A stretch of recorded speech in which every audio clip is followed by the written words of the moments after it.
జై శివలాల్, జై శివలాల్, జై శివలాల్, జై శివలాల్, జై శివలాల్, జై శివలాల్, జై శివలాల్, జై మేరమేడి, జై మేరమేడి, జై మేరమేడి, జై గిరిజన ఆనంద దైవమైనటువంటి సంత్ సద్గురు సేవలాల్ మహారాజ్ జయంతికి విచ్చేసినటువంటి అందరికీ పేరు పేరున ధన్యవాదాలు తెలియజేసుకుంటాను. ఈ కార్యక్రమానికి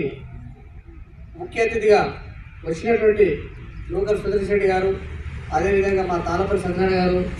మాట మల్లయ్య సార్ గారు, మల్లయ్య సార్ గారు, శ్రీనివాస్ సార్ గారు, మా సూర్యాపేట పట్టణంలో ఉన్నటువంటి న్యాయవాదులందరికీ కన్వర్జన్ సార్ గారికి, మరియు నా తోటి వైద్యాల నాయకులందరికీ, ఉద్యమ నాయకులందరికీ పేరు పేరున మరొకసారి ధన్యవాదాలు తెలియజేసుకుంటూ ఈ మహారాజ్ జయంతి గారిని విజయవంతంగా చేసినందుకు ధన్యవాదాలు తెలియజేసుకున్నాను.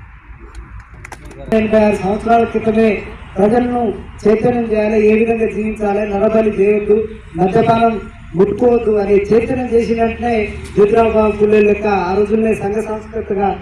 గిరిజనులను చైతన్యం చేసినట్టే మిగతా వర్గాలకు కూడా చైతన్యం అయ్యే పరిస్థితిని ఆ రోజు కల్పించిందంటే ఎంత ముందు చూపున్న వ్యక్తో అర్థం చేసుకోవాల్సిన అవసరం ఉంది. ఆయన యొక్క ఆశయాలను, అదేవిధంగా ఆయన చూపిన మార్గాలను ముందు తరాలకు అందించి శివలాల్ యొక్క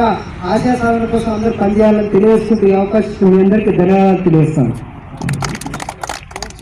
పాల్గొన్న భారత సూచన అధ్యక్షులు లోకల్ సుదర్శన్ రెడ్డి గారు, అదేవిధంగా ధర్మార్జున్ రెడ్డి గారు, అదేవిధంగా మల్లయ్య గారు, మాండ్ర మల్లయ్య గారు, దుమ్మదాని శ్రీనివాస్ గారు, తోగటి మురళి గారు, అదేవిధంగా తుంగదుర్తి భారత సూచన అధ్యక్షులు తాళపల్లి సత్యనారాయణ గారు, అదేవిధంగా మిగతా గిరిజన సోదరులకు, అదేవిధంగా న్యాయవాద మిత్రులందరికీ పేరు తెలియజేసుకుంటూ ఈ కార్యక్రమం ఇంతటితో ముగిసిందని తెలియజేస్తూ ఇప్పుడు అందరికీ భోజన కార్యక్రమం ఏర్పాటు